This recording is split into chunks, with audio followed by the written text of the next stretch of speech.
A special meeting of the Lewes Bicycle Pedestrian Advisory Committee. Excuse me. All our members are here, except Mary is going to have to wander out of here about 1:30 if we're still going at it for something. Khalil, our council liaison, is here, as is Janet, our staff liaison. Best I understand, the reason for this meeting is, more than anything else in my world, I'd call it a briefing from DelDOT and the folks DelDOT will be using on the forthcoming bicycle master plan that they're putting together for the city of Lewes. My understanding, this plan is for the city, not the whole region, not the area, but the authority, for lack of a better term. The scope of this committee is the city limits of Lewes and inside, so this is what we're looking at. What my understanding is the master plan will be. So who wants to start? Hello, I am Jennifer Sinelli Miller from DelDOT Planning. I'm here today to talk to you about the Lewes Master Bike Plan. And it is indeed just for the city of Lewes, but we will be looking at ways that we can connect to the existing trail network that DelDOT has built around the area. So we're here to talk to you today about that, but I got to start off with some of the traditional DelDOT slides that we show at every meeting, and it's our motto, which is every trip, every mode, every dollar, and everyone. For those of you that don't know me, everyone is really my strong suit. I grew up in Dover. Left for DC for a little bit, but I'm back and living in Milford for on the Sussex County side. So when I started working in DelDOT Planning, they were like, "You're going to cover Sussex County," and I was like, but I did grow up down here in the original Potnet, so this area is very near and dear to my heart. So next slide. And now the bad news. The bad news is that we still have a high rate of fatalities happening on our roadways. I speak to this slide at every single meeting because I need people that I speak to go out to their friends and their families and say, please slow down, please wear your seatbelt, please don't run red lights, please obey stop signs, because all of these things are what killing the people on Delaware roadways. What really bothers me this year is the 3 in our work zone. Our work zones are very, very sensitive areas, and I don't think people understand that enough. These are men and women who have dedicated their lives to helping us make the roadways better. It could be somebody moving utility line. It could be a construction worker. It could even be somebody turning a stop sign. I've seen them have to jump out of the way of vehicles that just aren't stopping or are not paying attention to what the sign says. So please, please, please share this out as much as you can. It's on the DelDOT.gov website for sharing. But again, unfortunately, that's bad news again this year. So I'm going to hand it over to my consultant team, Leah Kakanda from WRA, and Heather Coons from Rossi Engineering. Thanks, Jen. And thank you all for being here. If you could advance to the next slide, please. So intros, we already heard who you are, and I had the opportunity to shake many of your hands before we sat down. My name is Leah Casanda. I'm a planner with Whitman Reckhart and Associates, and we are leading this effort. And also with us today, we do have Heather, who's with Rossi Group. And we're kind of going to divide and conquer this work. So my team is going to be on the technical side, kind of the existing conditions analysis. We'll get more into that in a moment. And Heather's going to be running point with public engagement and meeting with all you folks. We know Lewes has a very active and engaged community, which is amazing. We love working in places that are engaged and care about what's happening outside their front door. But as a result, we knew it would help to have kind of a point person to help navigate the engagement process throughout the coming months. So that's kind of how we're going to structure it. So you'll be hearing from Heather a lot around organizing coming back to you to be on your agenda, as well as we begin to talk about the public workshop and survey and things like that. So we'll get back to that in a moment, but we really see kind of the core group of folks who are engaged in this effort as obviously the city, DelDOT. We'll be keeping Jen in the loop throughout, and also all of her great colleagues back at the Department of Transportation who work in active transportation and biking. Paul Moser and Anthony Alio, John Fiore, you may know some of these gentlemen from your other work. So we have a direct line to them. Next slide, please. So we know you all have done a ton of amazing work already, and great map. You're a bike-friendly community, which is a huge achievement. And I know the league offers some really great kind of goalposts for where to head next to kind of up to the next level of silver and gold. So we're curious to hear from you where the committee sees kind of taking the bike-friendly community status. And obviously, you also have your existing planning document. It's pretty brief, your 2-page, but would love to hear once we get through a little bit of the presentation from you, how much of that you'd like to carry forward and kind of flesh out a little bit as part of this effort. So we can spend some more time there. Next slide. And also, there's a pretty robust framework in place at the state level for how these local plans are supposed to work. I'm sure many of you are familiar with, and maybe were even involved with writing the blueprint for a bicycle-friendly Delaware, the statewide bike policy plan. And that really sets out the framework for how bike and pedestrian planning should work across the state, which is essentially the ideas happen here at the local level. And those ideas percolate up into regional plans. Now here in Sussex, obviously you don't have a metropolitan planning organization. You don't have a Wilmapco or a Dover-Kent MPO. You have Jen. Jen is the planner who kind of works with all the municipalities and county government to collect project ideas. So it's great that she's our manager on this project because she'll be keeping track of all the great ideas we come up with. Because then it kind of so we kind of skip the regional plan part and go straight to DelDOT, which is, I think, helpful in some ways. But then DelDOT is really in charge of prioritizing and funding any projects we come up with. And there's, as you all know, a variety of funding mechanisms. We'll get there by the end, kind of as we look at implementation. But I also wanted to mention the vision of the blueprint plan, which is convenient front door access to a safe bike network. And from what I've heard from a lot of you, I think we're on board with that statewide vision and really would like to bring that to bear here in Lewes. And honestly, you all are a lot closer than much of the state towards that goal of having safe front door access. I think in being a user of the network down here myself on occasion, I know there's some really critical gaps in the network. So I think this effort is really going to be establishing where those gaps are and how we fill them to kind of have a good intact network. Next slide. And this is a little preview of where we're headed. Basically, DelDOT has also kind of started with this mobility model, which is looking at, once we have a low stress network in place, how do we figure out what projects we should do first? There's a huge universe of projects across the state. DelDOT's responsible for all of them. How do we determine where the biggest bang for your buck is going to be? And DelDOT has tackled that by looking at connecting where we live to where we want to go. And we have to break that down in a quantitative way as we can. So you see there on the screen, kind of 5 categories: employment, schools, community centers, existing parks and trails, and public transit. So when DelDOT takes a potential project in, they look at how well that project begins to connect where you live to those destinations, and you can then kind of score them sequentially. So plugging those gaps, especially because you have such a good network, you're going to see some pretty high scores down here. But just so you all know, finishing the plan isn't a done deal. There is a level of prioritization that will happen at the state level after we wrap up our effort. So just wanted to kind of put that out there at the front end of the process. Next slide. And kind of I've mentioned low stress a couple of times, and it's probably a concept many of you are familiar with, especially if you've talked to Paul Moser in the past 5 years. But basically, that's a way we measure how stressful a road is. 1 is great. All of our trail systems are considered 1. A lot of our local streets are 1. You'd ride in it with your grandkids or your kids, and we're fortunate in that. 2 is comfortable for adults, and that goes all the way up to 4, which is only your spandex-clad warriors are out there on Route 1 right now, and it's not safe for them even, right? So we want to be working towards a connected network of levels 1 and 2 streets. So, in order for that to happen, the new infrastructure we want to propose needs to be falling in that low level of stress. Next slide. So here is kind of a zoomed out map of the region. This was actually prepared for another effort we're working on right now, which the SR1 low stress bikeway study. So that's looking at the 1 corridor between Lewes and Rehoboth. But you are correct, Bob, we are focusing on the town for this. So if you could hit the next slide, we're going to zoom in a little bit. So all those great blue lines are existing trails and pathways.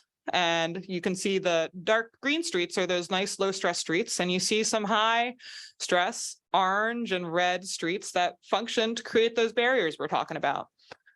So when we bring forth some of the existing conditions documentation, we'll be starting with this map because it pretty well highlights where our big pinch points are. The canal, everything funnels down to those bridges, and those are our two biggest challenges I see here. And we'll open it up for conversation in a moment. So this is kind of great. The department's done this mapping across the whole state. It's a great place to start. In other communities, we have to come in and do all this analysis first. And we don't have to do any of that analysis here because it's already been done by DelDOT. So really great tool we'll have to use. Next slide. And why do we care about low stress? Preaching to the choir here, but for those who are tuning in remotely, it's because, of the population of bicycle riding public, really only 50% of them are really comfortable riding. Excuse me, I said that wrong. Only 4 to 7% of them are comfortable riding on high stress roads. So why would we be investing precious dollars into infrastructure no one's going to use, or very, very few people are going to use, and almost certainly not for a transportational reason? Meanwhile, if you kind of look at the lower stress tolerance, it's up to, over half the population is comfortable riding on a trail. And obviously the overwhelming popularity of the trail network down here has proven that point. But we want to get to a place where people don't have to put their bikes on the back of the car and drive to the parking lot at the library and unload to use it. We want them to be able to walk out their front door and use it. So again, this low stress approach is building for the majority of users, not the few. Next slide. And the other piece here, and this is again from the Federal Highway Administration, is when we're looking at that network, what does that mean? It's safety, it's comfort, it's connectivity, it's directness. We know people are not going to use a route if it requires them to go more than 30% out of their way. So we want to make sure we're connecting the dots in an efficient way. We can't assume bikes are going to ride a loop all the way around the city to get from point A to point B that's only a quarter mile apart, right? So and also attractiveness. I think Lewes, again, ahead of the game here. We had the pleasure of walking around your town before the meeting, and I'm always struck by what a beautiful place you all call home. So, but again, we don't want to be proposing infrastructure that is not attractive and doesn't work for the historic downtown you all have. Next slide. And lastly, one more tool the feds have given us, and this kind of gets back to that low stress thing, which is, we can take the speed of a roadway and the volume of cars on it and figure out where we should be landing with the bike type. So you'll see if roads are pretty low speed and low volume, even a shared lane or bikes on the road, or it's okay still. We're not saying you can never have bikes on the street. It's just that it's really only appropriate where cars are moving very slowly. So whereas you get up to higher speed, higher volume, you're looking at an on-road bike lane. And then it gets high enough over, 7,000 cars on an average day, higher than 30-ish miles an hour. You really want there to be a physical separation between moving bikes and moving cars, whether that is a side path, which are very common down here, a totally independent trail, or some sort of barrier or separated bike lane. And again, not all of us need that. I'm comfortable riding on a pretty busy road, but we're trying to design for families, especially in a beach community. The added challenge here, of course, is those volumes vary a lot across the year.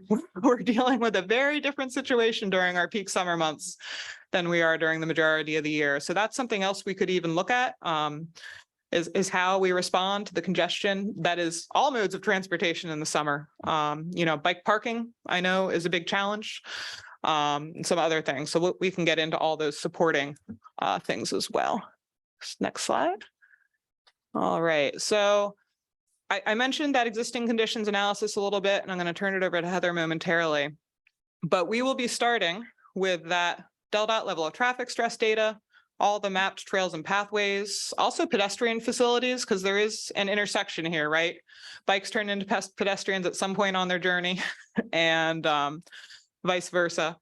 We have a lot of count data for down here, trail count data. Also, current plans and projects that are already underway. We have the Savannah Road Master Plan, the New Road Corridor Master Plan. Mary, I know the Greenways just did a survey pretty recently that could be interesting inputs and have some Lewes specific information. I'm going to shut up for 10 seconds. Is there anything else that should be on our radar that we should be kind of pulling in? Sumner, you mentioned some efforts to analyze the bridge, kind of the canal gap. Are there other studies or data to date that we could pull into this kind of preliminary analysis? I don't know of other, yeah, maybe Emery's got something. DRVA did a feasibility study for a canal crossing alongside the Freeman Highway Bridge. Great. I can get you that. Yeah, that would be great to pull in. So feasibility analysis. Yeah, we definitely can pull that in. I know that's going to be a top of the list item. I know every time we do a workshop down here, at least 3 people mention a bridge in that location. So it's definitely desired. Is it fair to ask Yeah, questions? Al? Please. Yeah, we have a little bit more data or a couple more slides about our process. I love everything you're saying. And I've talked extensively with Paul Moser about the level of traffic stress stuff. I think it's interesting what you said about the 30-mile-per-hour threshold. And I think I've now lived in 2 different locations in the city that are on busy streets that are in that LTS map, probably class 2. They were the thicker bright green line that was on they're the major streets, Pilot Town Road, Cedar Street, so on.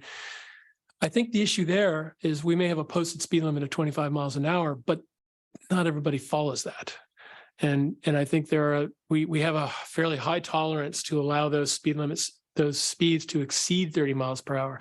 And this is one of my primary concerns is that we figure out a way of focusing on safety. And whatever that takes, whether it be reducing speed limits, I don't know what it is, but I hope that's part of this process. Yeah, so very good insight, right? Because level of stress, you can lower it. If you lower vehicle speeds, you're going to lower the level of stress, which is very intuitive, makes a lot of sense. Fancy ways to say very obvious common sense things.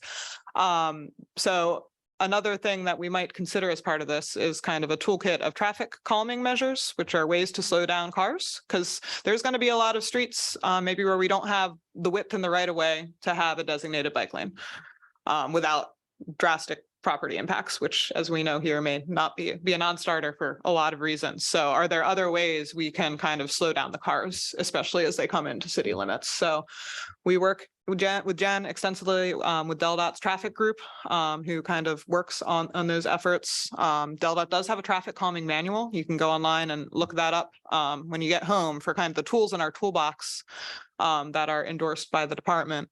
And we could look at some of those as well and deploying those in places. I think our first step is figuring out where we need improvements, and then it's doing the analysis to say what constraints are in place, what can we do, what can't we do, and if we can't fit a bike lane or some other facility, it's looking at some of those tools. So very agreed, speed management. I just want to add, I think it's great that DelDOT is here because our main thoroughfares are all DelDOT roads, and that's always been a stumbling block. What can we do as a committee, but they're DelDOT roads and we always get our hands tied. So that's going to be, Savannah Road, Kings Highway, Cedar Street, they're all our major thoroughfares are all DelDOT roads. So that's going to be critical to us. No. It's my pleasure to be here. Again, I grew up down here and my aunt and uncle actually lived in the original Pilot Town Village for a long time. So I'm very familiar with the city of Lewes and the streets and everything and all the challenges that you all face right now. So my pleasure. Anytime I'm able to get down here, I'll be more than happy to come down. I don't need an invitation. If you need me to just show up for something, just Mary can shoot me an email or somebody else can let me know. But I've been trying to get more connected with the municipalities in Sussex County. Once I developed the relationship with Sussex County and made it strong, I now need to support the municipalities more. So if you need me here, I can be here. Thank you. And that, as part of our process, it'll be kind of a sequential review of everything, right? Because we'll come to you, we'll learn, we'll listen, we'll propose solutions. But before we bring them back to you, we're going to run them through the powers that be at DelDOT.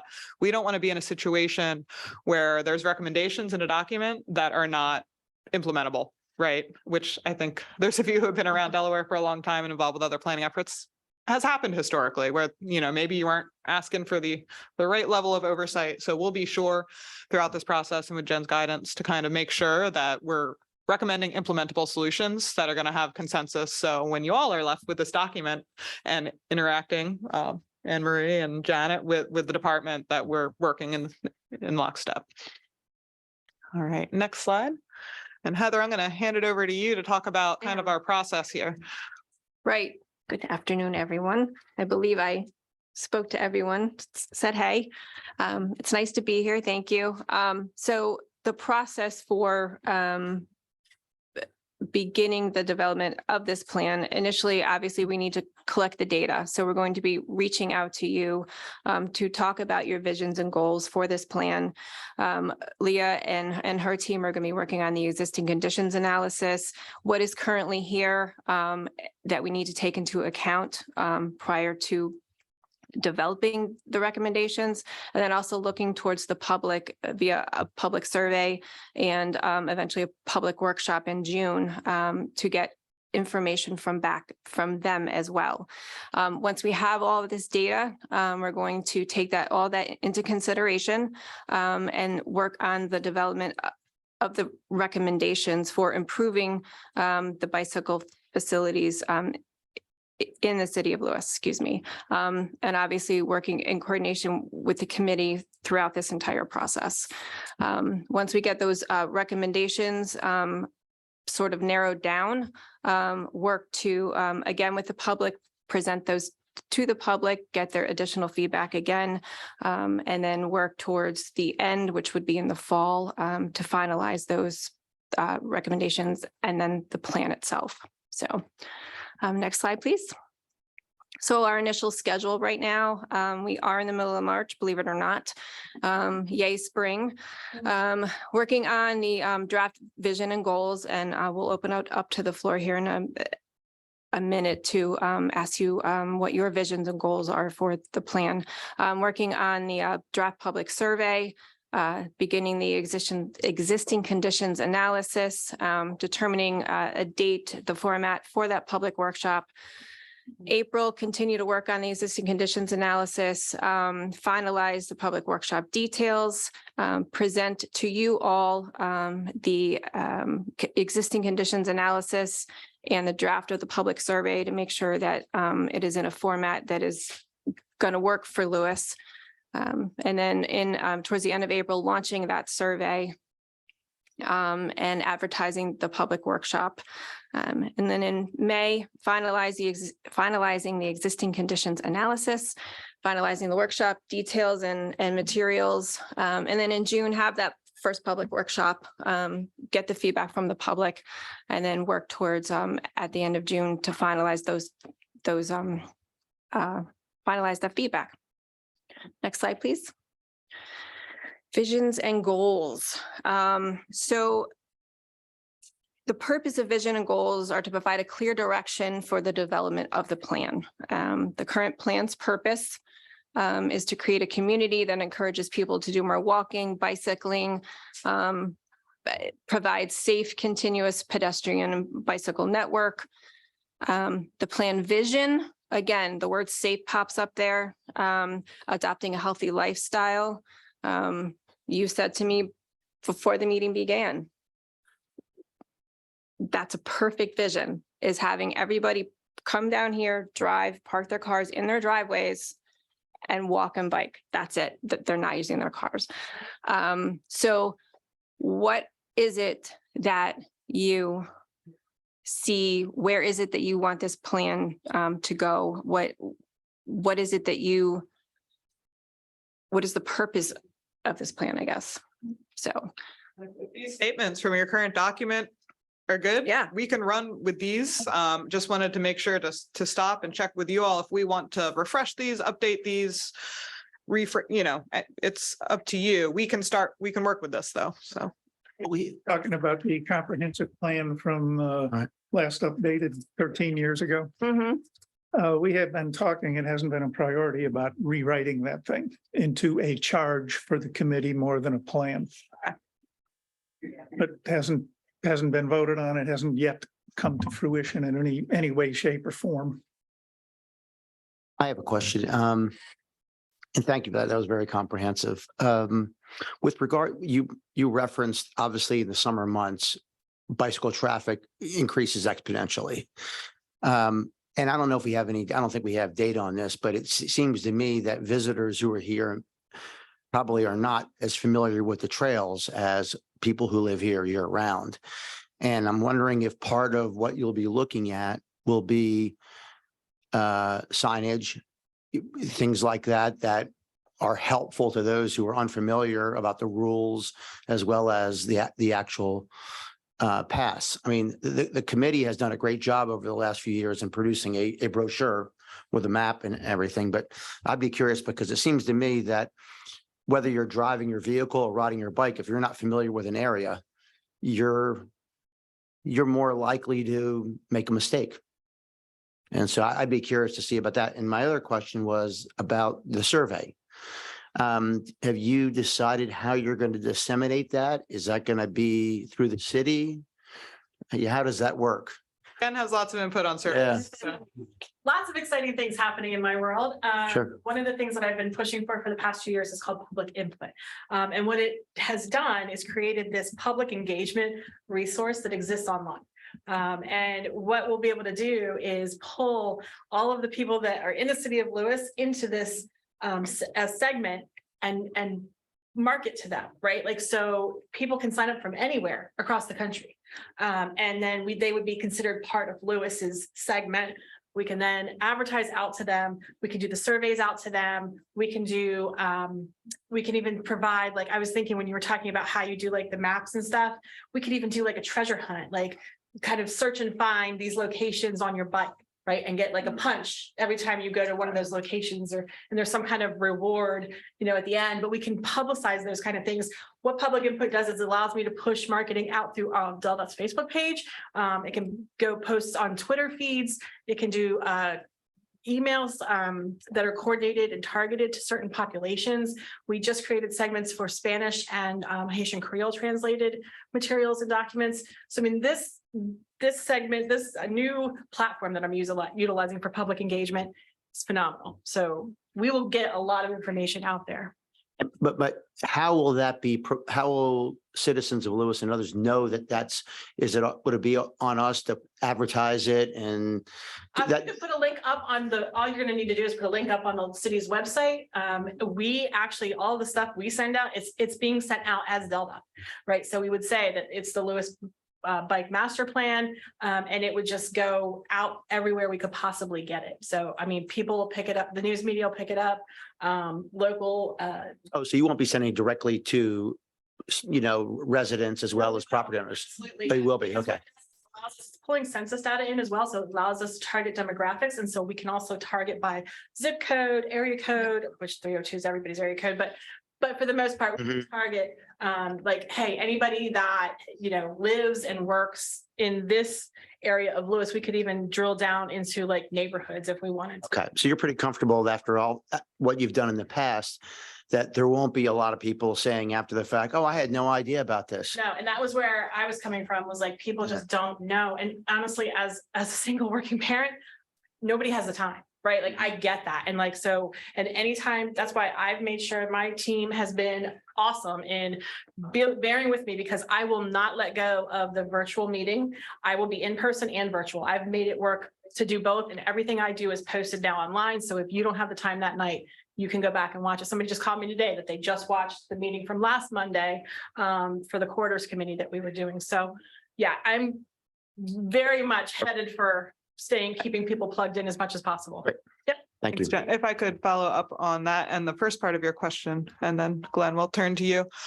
So for the advertisement piece, I think we all know sometimes we need to hear something from 5 different directions before we pay it any attention. So ideally, citizens of Lewes are hearing about this from multiple ways. So hopefully, they get it from a Del.dot channel, they get it from the city newsletter or social media.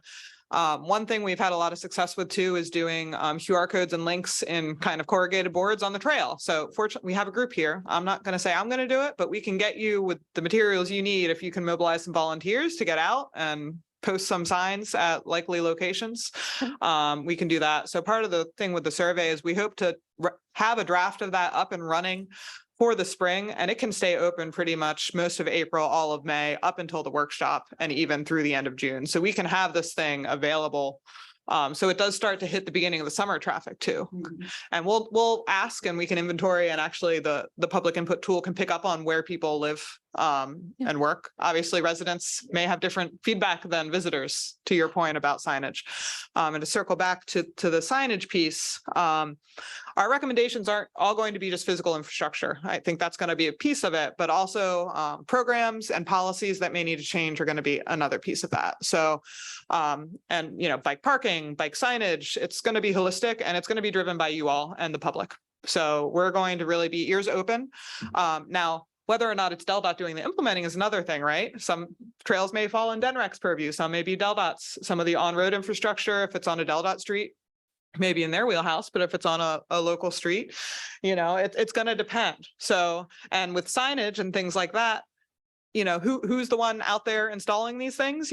Some of it may fall on the municipality. So we will be kind of handling that, and all the recommendations can be pieced out by a responsible entity. We do like to leave it with who's the lead on this. That way you all know who to go to for accountability on the other end. And it's clear for a member of the public too, who's reading a plan and is like, Right. They said they were going to do this and they haven't, But for what it's worth, I mean, I asked the question about visitors, not advocating, trust me, for more signage, because there is a strong segment around here who refer to it as sign clutter. And I don't think there's a lot of people advocating for it. Nevertheless, as Sumner said, and I echo it, I mean, if safety is not the top, it's one of the key priorities, but for most people, it's probably the top priority. And we heard that from every municipality, that safety is the number one priority. We just got the report back from our Bridgeville Greenwood initiative, where they said the exact same thing. Everyone polled at the public workshop, it was number one was safety. So one of the things that I have been pushing really hard for, I am somebody who, not a millennial, but I do push for technology improvements, right? So one of the things in regards to signs is we should be looking at ways to sign through apps or through kind of dynamic signing, that maybe there's one sign, but it hits your phone. Like if you have the bike app pulled up, it'll hit your phone as a biker, or it'll hit, if you're driving, it'll hit your phone as somebody in a car. So bear with us. We would, if those things come to fruition, that's something we would ask then of the city to kind of work with us to implement. So there are other things that are being looked at. I don't want you to think that this is the same old way, We aren't going to do things that aren't working, obviously, but we are going to try and keep things as fluid as we can in regards to how things change within the technology world. But the other thing we did last summer that was really productive was we went out and did pop-ups along the trail. And we got a ton of information from people from all over, who were either here temporarily or just visiting. I think there were even some day trippers that had come down to use the trail from Wilmington and Philadelphia. So yeah. I'm sorry, you mean pop-ups? You mean there were actual interviews with people, or you just got, Yeah, okay. with DelDOT brought out their Bike Delaware, the bike tent. Okay. Kind of just. And people stopped and you chatted with them and gathered, you got it. Stop. Okay, yeah. Good time. Yeah. It was very Very good. informative. It was a lot of information that we were able to kind of collect from different segments that we would normally not see at a public workshop. So, yeah. So, Go ahead. so I assume you work with real estate folks also for access to people who are not around until the summer.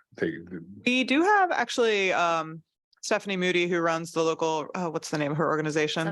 Sussex County Realtors is involved with a couple of our efforts right now. So she kind of provides us with a conduit to the real estate community and kind of putting word out that way. Is that access possible with people who don't even get to the trails? Okay, but could be. And my other question is, when you say parking spaces, parking for what? Oh, well, this is in your current plan, this statement, not us. So I think the sentiment here was that we want to avoid designating more area for parking in the downtown. We want to kind of preserve that for Bike parking, possibly. Well, yeah, I mean, I'm asking because we've been working on parking is a way to get people in because there's a place to put their bike. bicycle parking. Right. Yeah, I think this clause is more about avoiding having to accommodate more vehicular parking spaces is the way I read that currently. But I agree that bike parking is a critical issue here as well.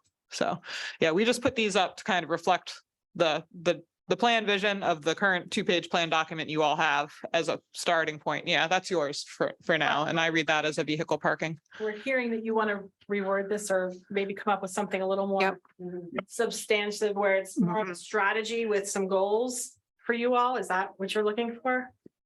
What we were discussing is more taking a master plan or comprehensive plan, I believe the document is called. Mhm. If this committee has no charge. Right. And that's kind of been rammed into this comprehensive plan. We were talking more than anything else about changing it to a charge, Okay, basically, not so much detailed like the 84-inch high signs. And I believe that's in this comprehensive plan. Yeah. So this may or may not exist 90 days from now. Right. Yeah. So I guess for me, if you all are working on that as kind of an internal document to the committee, that is your kind of charter, if you will. Then the plan that we are working on collectively as a group that will have a beginning, middle, and end, and we'll hand you at the end, your charge would be probably tracking the implementation of our bigger plan. Sounds logical. Cool. That's good. And then in which case, to Jen's point, I think we do need with you to work together on a big picture. Okay, what's this master plan going to do? What's our goal? And then traditionally, we break that into objectives and strategies that we're going to use. So there may be a goal around, maps and wayfinding signage and all of that stuff. How do you get around? There may be a goal around physical infrastructure and implementing those. There may be a goal around education more broadly, around bike safety. So what all of those things are. And those, we will be using our initial workshop and survey to kind of get feedback from the public. And probably it would be great to have another session like this, maybe more of a roll up our sleeves and work on kind of getting some things on paper before the workshop to figure out what your goal and vision is, because I know you all have your finger on the pulse of the community and have been hearing what folks want. We don't want to come to the workshop with a totally open book. We want to have a little bit, some guide rails on, what we're looking at and get feedback to kind of our preliminary objectives and for people to say, yeah, that makes sense. But what about, that we want to structure that. Go ahead, Sumner. Just two things. To me, thank you for all the materials you've thrown up on the screen. To me, the thing that really matters, and I don't remember how many slides ago it was, there was a 56% over on the left. Yeah. These are the people that are interested but may not feel safe. I've been that person many times. Many of us may have been that person. And particularly for those people less familiar with Lewes than us, I think that's the audience that whatever language we have in our plan, that's the audience we need to figure out how to engage more effectively. And so I think safety needs to be brought up at a higher level there so that people feel comfortable. I think we need to help them with wayfinding. But I think one of the critical things we talked about here is the seasonality. I'm a little concerned about the schedule, and we may get the beginning of the summer crowd, but June is still a little early. Unless we reach out to the real estate community and figure out a way of notifying all those people who come later in July and August and so on. Yeah, so this is just, if we could go back to the screen with the bubble, the flow charty thing. There we go. Technical terms. Technical terms. We're good at this. Bubbles. So we do intend to have another public workshop. So in World, we operate on the fiscal year. The end of June is the end of our fiscal year and the end of one pot of money. So we are hoping to get one of our workshops in before that endpoint, and that will be in June, but we are not, that doesn't mean we're closed. The books are closed and we're not listening anymore. After that point is when we'll start kind of put together our preliminary recommendations, and we will have more engagement with you all and a second public workshop probably in the fall sometime. But all ears as to creative ways we can engage folks, the summer crowd. Now, if I'm a member of the public down here for vacation, I don't think I want to go to a workshop. No. But there may be some other ways I would want to provide input. To Jen, if we do a pop-up on the trail, maybe some creative things a couple times in partnership with you all. We could have the tent at the library. We could do a bike rodeo for kids to try to get families to come out. We could, because families tend to capture that lower stress tolerance group, et cetera. So we are all ears. We highlighted the big picture, the big workshop, but we can do some incremental things. And the as well. QR codes can live in all of the stores, restaurants, and wherever you want them to live. I can print them up out of public input and display them. So it's very easy to get people to just pick their phone up, scan the code, and participate over the summer. So yeah. But you are correct. When we say bike workshop, a very specific audience shows up. Yeah. And we do want to go beyond that self-identified cyclist. So to Jen's point, I think that's going to be where we're posting, how we're phrasing our survey questions. It's not necessarily just about riding a bike. It's about getting to where you want to go safely. Right. And how we can change that. So we'll be working with that language and messaging. Oh, sorry, Mary, go ahead. So since there will be some Savannah Road master plan pop-ups over the summer Yep. as well, and you're coordinating with that information. So if anything comes up during those that's informs this, that information will go to you guys as well, right? And we could even pop up together. Yeah, that would be awesome. Dual topics. Okay, thanks. Oh, one more, sorry. Will we get a copy of the slides? Yes, Great, thank you. Well, I have them on the thumb drive, so Yeah. I'll send perfect. Thank you, Yeah. Janet. You folks, one less thing. this committee has always done, and during the summer, we do a number of, we call them outreach events.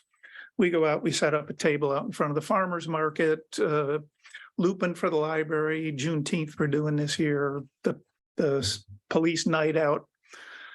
We show up at all of those. Could we interact with you guys about putting out your information along with just Absolutely. because we go out and we hear all kinds of interesting comments Yes, from absolutely. bikers. And And so- if we could Those stress. are great opportunities. Yeah, it's literally either just having one of us attend or and having the QR code on the table. Like that, like I said, all they have to do is with their phone, which everybody usually has with them, Yes, scan okay. that QR code. Your yeah. QR code to your surveys and all It of it. goes right to Okay. the survey and they can skip all the questions some if they want to and just leave a comment. I mean, like they have that opportunity. So yeah, that'll be the best thing for us to do. That'd be awesome, This yeah. committee has a regular scheduled meeting a week from tomorrow. One of the topics is we are going to be discussing all our outreach plans for the summer of Great. 2023. I was actually gonna ask about those. Yeah. Okay, that's Yeah. a week from Lewes, tomorrow. I mean, I automatically. we'll Lewes, know a I lot was one of the more. Thoughts I had, and I was sure that you guys did more, as far as outreach during the summer. So those are great. I can, once the committee makes their final determination or at least has a discussion, I can send you what those events are. Yeah, Perfect. so that you have them. That'd be And great. Delta has our own outreach that happens during the summer as well. They do bike clinics and they do something else. They usually do helmet giveaways and light giveaways at the outlets. Yeah. I'll talk to John about his plan, Yeah. usually in partnership with Sussex Cyclists. Is this an existing QR code or will these be specific to us? It would be specific to the Lewes Bike Master. I had one other question, sort of a challenge, like when we do the plan and we implement it, do we have measures, specific measures that where we can see whether we were successful? I'm kind of thinking the only really specific measure I saw there was like how many dead people do we have? And so fewer dead people is good. Yes. But improve safety. usage, bike trips versus car trips, and is that sort of stuff feasible at all? Is to measure that over time? Mode shift, which is, getting people out of their cars and onto bikes is very hard to track in a accurate way because everything's a moving needle. One tool that Delta has right now, and I'm not sure if they will moving into the future, is a big data platform called Streetlight. That actually, and we do have that at our disposal and maybe using it a little bit this spring to get some baseline data. But it's a technology that uses big data in the form of these trackers we have sitting in our pockets. So it's anonymized. I know it's Big Brother and creepy, but what Streetlight does is aggregates Bluetooth data from cellular devices via apps to show where traffic is coming from and going to. And they basically can guess based on how you're moving, whether you're walking, biking, or driving, or in a freight truck. So it's kind of really cool. So there may be some kind of big picture numbers we can get from that powerful software. But of course, it's the least accurate for bikes because there's most people walking, even if it's just short trips, because it knows you're walking when you park and get out and walk into the giant. So there's a lot of data for walkers. There's a ton of data for drivers, less for bikes, but we might be able to tease out some of that. Obviously, there's census data, not very accurate because the way the census asks about biking is whether it's your primary mode of transportation to work. And very few people, even people who bike two, 3 times a week, may not say it's their primary. They may still say a car is primary. So that's not great. We could work with you on a tool that this committee does, where it's an annual survey. I know We work with other municipalities who do their own kind of volunteer bike counts annually, just to track change over time, especially if we're talking about a location where we're going to see a major project invested in a couple of years' time. It's really powerful to have that before and after data. It can be a powerful way to leverage volunteers where every May, maybe, or, pick a month, every second weekend in July, you mobilize the volunteers, give them all some free donuts and coffee, and you camp out and just manually get data. And that would be supplemental to the trail counters that are out on the Georgetown to Lewes Trail. So we can work with you on some tracking mechanisms there. It's It's a lift. It's an a- intensive one. It is. Because it has to be so frequent to be real.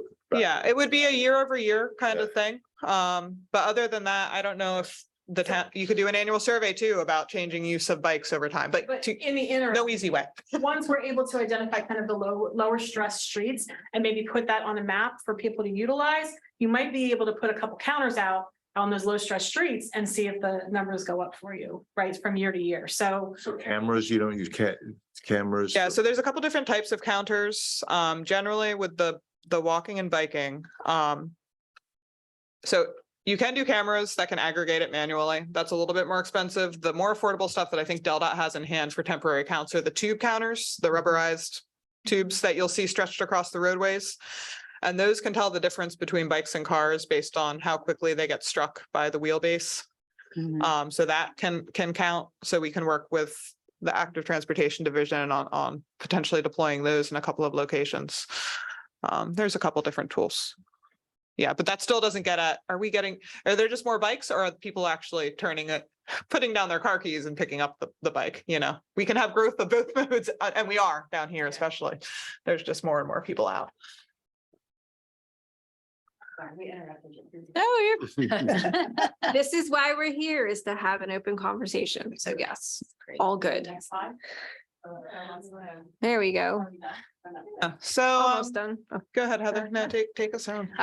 So our next steps are the establishment of the project website, the creation of the public survey, which as Leah mentioned, we'll be doing that in April.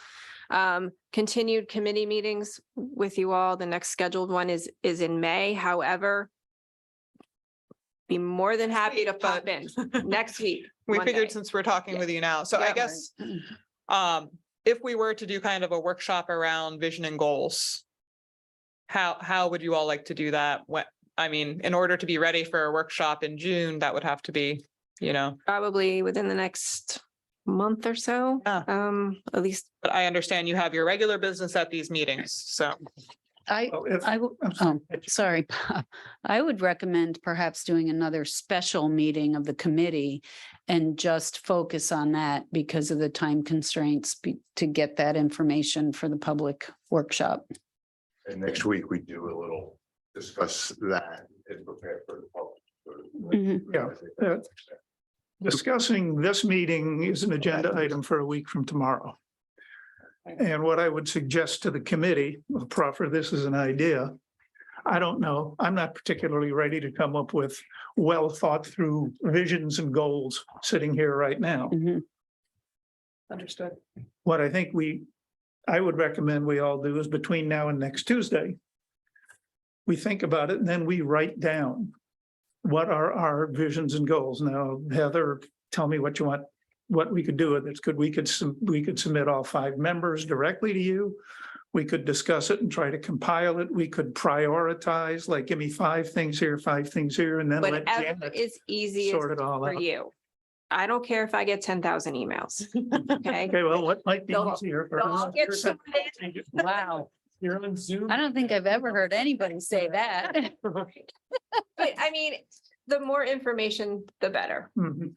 initially, and then we can narrow down. Do you guys have a approach for brain, not brainstorming, but we're managing a session for planning, goal development, give you these ideas and outcomes.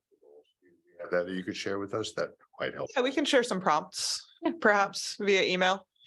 I'll send those to Janet and she can distribute those. I mean, traditionally, if we were doing this with a broader group of the general public, you know, we pull out all our planning tools, our sticky dots and Yeah. our Post-its and our interactive exercises. And potentially after, we could send some prompts. If you all send us some emails, we can pull those together and do our best to give it some structure based on what we hear from all of you. And then maybe come back in April and sit down and we could kind of talk through what we've structured out of your initial feedback and kind of have a rough final that then we bring to the public workshop for their consideration, if that. So if we, by a week from Wednesday, since the meeting's on a Tuesday evening, we can send you all our emails and all our comments, and that'll give you a place to start working. And then we'll have another special meeting as need be, just with you and us. Again, to make more sense out of it. Yeah, maybe for, mid to late April. And if you want to identify some dates that you all have available, if you give us 3 options, I'm sure one of them will Okay, work for us. right. Absolutely. Those, Do that. do I need a motion? Do you agree with that, or is that a consensus of the 5 members of it? I'm on for that. Sounds good. So much for Robert and his rules. Are there any other municipalities that are currently going through this? Right now, we are working with Odessa and Townsend, and Georgetown soon. Georgetown's coming up soon and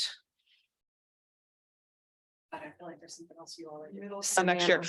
What I can send around is the municipalities that already have bike master plans in place right now are some of our bigger municipalities. So Wilmington has one, Dover has a bike plan. I believe Newark has a bike plan. Mary, help me here. Pretty sure they do. Yeah, I know they do. I'm trying to think if any place else downstate has one. I don't think anyone does. Doesn't Milford? I feel like Milford has. Milford, yeah, Milford just did Got a theirs. plan. Yeah. What I was getting at was just as we formulate ideas to possibly we could get some framework from somebody else that's gone through this to help us in our, as we educate, as we go along. I would actually point more towards Dover, just To because of Dover? the support of the MPO in planning that. I know That would be something that would be available for us to. still struggling, so I would, I would definitely, yes, we can get you the information on Dover. What I can do is I'll assemble links to all of them. They're all available online, but I can list them in one email Okay. along with some prompts for kind of your brainstorming session and get them. to Janet. Perfect. Yep. I just want to Will work. confirm that, but what we're looking to draft is simply vision and goals. Correct. For next week. Our yeah. vision and goals Mhm. for this plan. Yes, correct. And then we're gonna Right. draft, it'll be draft format for then Right. the public to see. That's Right, right. Yeah, what I was trying to point, if you go Just a back to couple the bubble slide, which we don't really need to. The top one on the far left was over committee meeting is vision and goals. Yeah. Yep. All right. Those are the How's first 3 the things. committee's vision and goals. We'll Correct. try to get you those in a week Great. That's perfect. from everybody. And if you want to throw in the next one on the right, existing conditions and grumbles. Yeah, so if we assign So- who's working on what, you all are kind of running with the vision goal piece. With our help, we'll help massage. We're handling the technical analysis piece. WRA and Heather and her team are handling the development of the public survey, the website, kind of the public, general public facing piece. So we all kind of have our, I can send an amended bubble with roles and responsibilities, but Did bubble. I think he's bubbled. that's good. Yeah. Are there any other questions or concerns? I think, I have yeah, I have no further questions. I'm excited to see where this goes. I Mm-hmm. really appreciate it. Just listening to those that are done, the big MPOs and that next tier. It sounds like that next tier are the areas undergoing the greatest growth at the municipal level, at the sub MPO level. So He said Middletown in there, and that to me is sort of the right feeling for what we need to be thinking. yes, and so there's still conversations happening regarding the MPO status, right? So there's some things we can do planning wise that would provide Southeast Sussex part of the county with more support, which I need desperately. That's one person. But so still happening, things might be coming online in the next couple of years that will be beneficial, is best I can say at this point. So stay tuned for that. But the other thing I want to say, just because it's come up now in the 5 Points Working Group and then with the Coastal Quarters Committee Group, is that you need to make sure that the city of Lewes, as a whole, as a land use agency, is considering connections. They are extremely important, especially when you're talking about these kinds of movements and these kinds of, because when you're pushing everybody out to the same location, it's no longer low stress. And that's part of the problem. So just want to be clear on that. I had a conversation with Anne Marie about it recently, so just wanted to make sure I put kind of that. Talk about a connection. You As developments come in, the cul-de-sacing and the one way in, one way out does not work for low stress biking and pedestrian movements. It just doesn't. It gives you nowhere to go. But out to the same. I worked on the planning commission for 2 years. I hear you. I absolutely believe we If I need could to count do like that. this, I Yeah, could, yeah. but We absolutely need to provide a set of options that doesn't just consider one way in, one way out travel. And having this conversation with the county as a whole, and I understand, they don't want pass-through traffic. Okay, so then let's talk calming measures, right? Like you can put down, so schools put down strips that are very low lying, but they slow people down because they're not going to go flying over them. I think the best example in Sussex County that I can give you is south of Milton, Painter's Mill. They do an extremely well version of what I'm talking about, which is slow speed limit, traffic calming measures. One, you got to go around to get places. So it makes it much more kind of small town feel, and it's not encouraging people to travel at high speeds. So there's ways to do it where you're not going to have your through traffic's not going to want to do that. I'm sorry, they're just not. So that you will start eliminating the excuses and the reasons for that. We need to stop building islands. Where's DelDOT with, to me, cameras and giving tickets is a really good slowing down. Does DelDOT do that? We do not. That would have to be done legislatively, and that's not being done. One of the recommendations from the 5 Points Working Group was don't block the box. That legislation did get done. I'm not sure where it stands right now. I know it was signed from the governor, but as far as implementation, I think they're still trying to hammer some of that stuff out. Hopefully that will be something that will be implemented soon, because people blocking, especially down here in the summer, the signals, the stop signs, everything, they're blocking intersections, and that's not helpful either. So It's not just people gridlocking over through, but block the box, I understand, is the green painted bicycle squares and that sort of thing. no, so that's a bike box. Okay. So don't block the box means don't block I got a you. four-way intersection. Thank you. Don't pull in front of the access for people to pull out. You're supposed to stop, right? And allow people to flow if they can outside of that. So it's that kind of thing. I mean, the camera, we have cameras on the signals for that, but we don't have that in town where the stop signs are. So that kind of thing. I know there's been some options talked about in regards to the bicycle boxes being utilized downtown too. So stay tuned for that. We've talked about some other options, especially at the Canal Bridge. We would probably talk to everybody about maybe allowing bike and pedestrian traffic to go first and then have the actual cars and vehicles pull out. There's options for you guys, but it's just got to be kind of this cohesive, I call it the kumbaya kind of of traffic calming and movement. So. Anything else? Any questions? Okay. Thank you very much I for having us down here. We really appreciate it. Thank you. I am impressed.